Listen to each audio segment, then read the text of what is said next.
This past year has been full of big questions, hard conversations, and real glimpses of what's possible when cities, communities, and capital all move in the same direction. Now, if you've been following Living Cities for a while, you might have noticed that we look and sound a little bit different. That's intentional.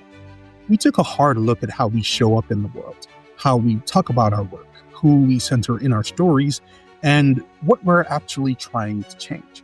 And what emerged wasn't a new organization, but a clearer expression of who we always have been. At the heart of it is a simple idea.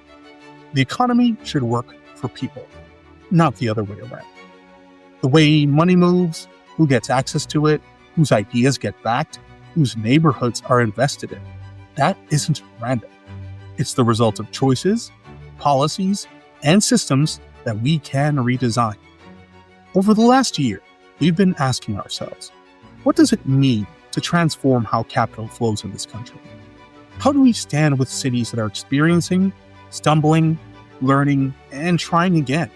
And how do we stay honest about the distance between the world we have and the world we're trying to build, without losing sight of hope? Now, as we close out the year, we wanted to slow down and reflect, not just on milestones or headlines, but on the deeper shifts in how we work, who we work with, and what we're building towards together. This is Live with Living Cities. I'm Justin Charles, and in this special December episode, we're looking back at the year behind us and looking ahead to what comes next.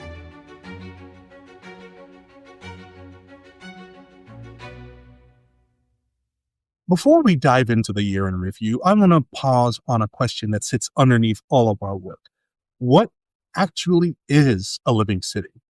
A living city is a place where every resident, regardless of race, background, or income, has the opportunity to thrive for generations.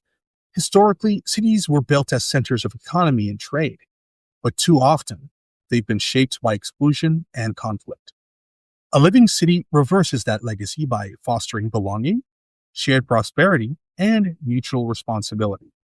It's a city where people don't just live next to each other, but in relationships, with systems, with leaders, and with neighbors, designed to ensure that 1, I can thrive here. 2, my children can thrive here. And 3, my neighbors can thrive here. A living city endures because it invests in the well-being and advancement of all of its people, making inclusion, equity, and shared prosperity its lasting foundation. That vision of a living city is what guided us through this year of change, through how we show up, how we deploy capital, and how we partner with communities. To help ground this moment and to share how he's been thinking about the evolution of our work, I'm going to pass the mic to Living City CEO Joe Scantlebury. Here's Joe with some reflections on where we are now and the future we're building toward together. Over the past year, Living Cities has undergone a significant evolution, a rebranding that mirrors not only our growth, but our sharpened sense of purpose. This transformation is not about changing who we are. It's about clarifying what we stand for. Our new identity reflects the same foundational vision to build a future where everyone thrives. Yet today, that ambition is pursued with greater clarity, focus, and a renewed commitment to collaboration. Our rebrand signals that we are not driven by one-off projects or initiatives. We center people, their needs, and the systems that enable them to flourish. We step into our role as active architects of inclusive prosperity, boldly inviting others to join in a movement rooted in equity and dignity for all. We, with you, intend to generate a new economy, an economy where all people can thrive, an economy where no one perceives themselves out of the economic game before they even begin. This year, our greatest lessons have not come from the projects we launched, but from the lives we've touched. For too long, organizations have measured impact in terms of completed initiatives. At Living Cities, our measure of success is more personal and profound. Are people healthier? Are families more secure? Is economic stability truly within reach for those who have been excluded? Our investments, partnerships, and programs are tailored to address barriers as lived realities, not abstractions. Every capital deployment, every cross sector partnership, every cohort is designed with the belief that real people can move the needle and make the American promise tangible in all communities. Our why is not a slogan.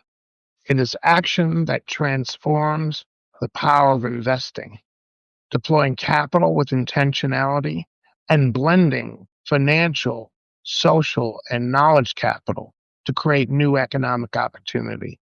For example, our Catalyst funds, in partnership with Known Holding, have driven resources to entrepreneurs long excluded from traditional wealth building pathways.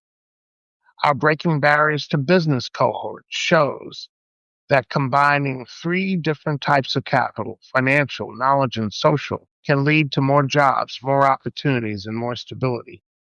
Here's what we mean when we talk about these three different forms of capital: financial capital, funds, credit, and investment needed to start businesses, buy homes, and generally support community growth. Systemic gaps in credit worthiness, collateral requirements, and bias in financing limit the spread of financial capital. Social capital, networks of trust, mentorship, and informal connections that open doors to opportunity. Research shows social capital is strongly associated with upward mobility and improved economic outcomes, with limited networks leading to a lower rates of entrepreneurship and employment. Not all communities have equal access. Decades of segregation and separation and underinvestment have eroded social infrastructure across all neighborhoods and communities. Knowledge capital, information, skills, and know how required to navigate business, government, and civic systems. When you have financial capital but lack knowledge of regulatory systems, market trends, and investment opportunities, capital can't get to where it's most needed and most effective. Knowledge capital is a multiplier, pairing capital with business training, financial expertise, and legal literacy increases success for entrepreneurs. Using these three types of capital, we are not creating a program or an initiative, but a long term movement to imagine and build together a future where prosperity is shared and sustainable. Too often, the debate over capitalism fixates on false choices. Living Cities is proof that the way forward is neither rapacious capitalism nor a complete dismantling of capitalism. We need a new conversation, a focus on what helps communities thrive. We acknowledge that harms wrought by exclusionary lending, redlining, and concentrated wealth. We also recognize that innovation and resourcefulness, hallmarks of capital, can be harnessed for inclusive good. Our approach is about moving beyond binaries, pairing capital with community wisdom, leveraging private and public resources, and designing systems where equity is not an afterthought, but the starting point. Looking ahead, the bigger why remains clear. Our vision for 2025 and beyond is unapologetically ambitious. A society where those historically denied access to opportunity are placed at the center, not just as beneficiaries, but as co creators, leaders, and owners. We speak this vision into being by pooling our resources, leveraging data, amplifying stories, and building a movement that is as resilient as it is inclusive. The future we see is one where every person is economically secure, building wealth, and living abundant, dignified, healthy, and connected lives. This chapter is written together with hope, courage, and a relentless belief in what is possible. Thank you, Joe. Hearing those reflections puts into perspective not only how we communicate our purpose, but how we put that purpose into practice. And if there's any effort that embodies this shift, it's our Breaking Barriers to Business initiative, or B3. B3 is our response to a challenge many cities know well. The entrepreneurs who most shape and sustain their communities are often the ones facing the toughest roadblocks. Access to capital is uneven. Networks and relationships aren't distributed fairly. And too many business owners are running uphill without the technical support needed to navigate their local ecosystems. This year, through B3, we've been working closely with city partners across the Southeast to confront those barriers head on, not with a one-size-fits-all blueprint, but through real collaboration, partnering with public agencies and aligning community organizations who know the landscape and their entrepreneurs best, with the explicit goal of bridging their relationships so the impact lasts beyond any single program. In cities like Atlanta, Charlotte, Miami, Memphis, and Nashville, this work is focused on strengthening key commercial corridors, those neighborhood business districts where local shops aren't just storefronts, but roots, places where small businesses create jobs, build culture, and keep wealth circulating close to home. What makes B3 different is the holistic approach. We aren't just talking about the financial capital, we're also thinking about knowledge capital, practical day-to-day know-how, and social capital, the relationships that open doors and build sturdy support networks. When these three kinds of capital move together, they create conditions where businesses can grow, not just survive. And that's what we've been learning through B3 this year. When cities invest intentionally in the people and places at the heart of their local economies, the ripple effects are powerful. They strengthen neighborhoods, they stabilize families, they build long-term pathways for wealth. Breaking barriers to business, B3. It's become one of the clearest expressions of what makes a living city, changing systems so people can thrive. The work happening through B3 this year has taught us something important. When cities are intentional about how capital moves, who it reaches, how it's supported, and whether people actually have the tools and relationships to use it well, entire local economies start to change. And that insight has shaped one of the biggest evolutions in our organization this year, the launch of a Living Cities Network. For years, our Closing the Gaps network helped city teams build the skills necessary to understand and confront the structures that harm communities of color. That work was essential. It created space for equity staff to learn together, support one another, and push their cities toward better outcomes.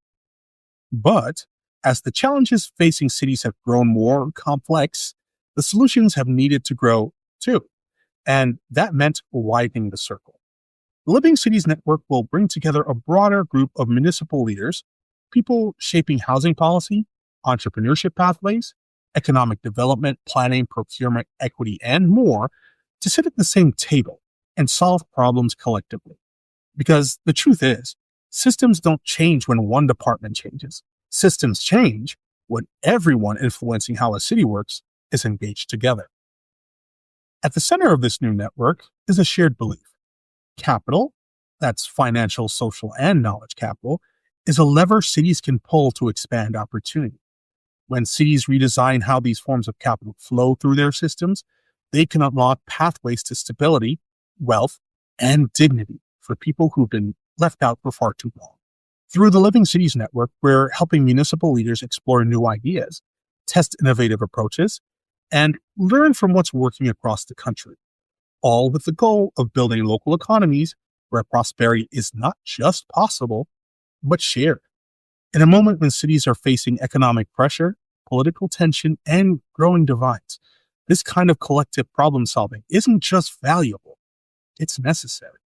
The network is our way of saying cities don't have to navigate these challenges alone, and transformation doesn't happen in silos. It happens through collaboration, shared insight, and a willingness to reimagine how opportunity is created and accessed. As we've been reflecting on how capital moves through cities, there is one milestone from this year that captures what it looks like when intention, discipline, and partnership come together. This fall, we reached the successful close of the Blended Catalyst Fund, our 10-year impact fund created to test a simple but powerful idea: that perceived risk is often just that, perception, not reality. The fund fully repaid investors early and helped unlock nearly $500 million, that's billion with a B, in additional capital across the country. That outcome didn't happen by accident. It was the result of thoughtful design, ongoing support to mission-driven intermediaries, and a partnership with our financial and asset management colleagues at Known that proved inclusive capital can deliver both impact and performance.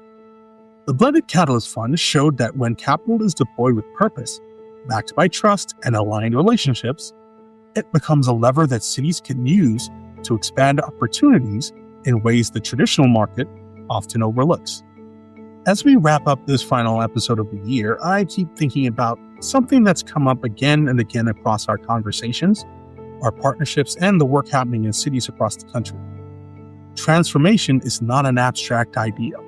It takes shape in real places through the choices people make together. This year reminded us that changing systems is slow, disciplined work. It requires courage from city leaders, creativity from entrepreneurs, and a deep willingness across sectors to challenge old assumptions. But it also reminded us that change is absolutely possible. We saw moments of alignment, experimentation, and shared vision that showed what can happen when people refuse to accept the status quo as inevitable. And while the challenges ahead are real, so is the momentum. Cities are piloting new ways to move capital. Networks are forming that didn't exist a year ago. And more leaders are asking not just what their systems do, but who they serve, and whether those systems are worthy of the people relying on them. And as we step into the new year, that gives me hope. Hope that the work will deepen. Hope that more communities will feel the impact. Hope that the idea of a living city will continue to move from aspiration to practice. To everyone listening, thank you for spending time with us this year. Your curiosity and commitment help us carry this work forward. If you found value in these conversations, we invite you to stay connected. Subscribe, share the show, and bring others into the dialogue. To learn more or get involved, visit livingcities.org. And if your organization wants to explore partnership or join this growing network of leaders and practitioners, you can always reach us at lcinfo@livingcities.org. That's LCINFO@livingcities.org. And finally, to all of our partners, supporters, and collaborators, your belief in what cities can become fuels everything we do. Thank you for standing in this work with us. Until next time, I'm Justin Charles, and this has been Live with Living Cities, wishing you and your families a restorative holiday season and a new year filled with possibility. We look forward to continuing the journey with you.